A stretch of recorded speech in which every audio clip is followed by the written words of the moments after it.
Welcome to Tenor Tech, where I solve the problems you didn't even know you had. You start by making the area safe and accessible. First, park on level ground and engage the parking brake, then disconnect the negative battery terminal to avoid shorts.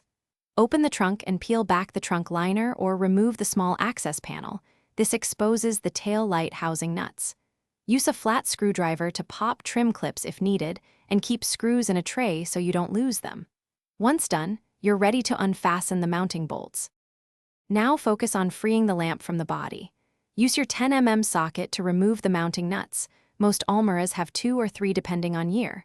Once nuts are off, gently pull the light assembly straight out. Don't yank, because clips or tabs can break. Reach behind the assembly and press the wiring harness tab to disconnect. If multiple bulbs have separate plugs, label them so reassembly is painless. If a bulb socket feels tight, twist it counterclockwise and pull with steady pressure to avoid damage.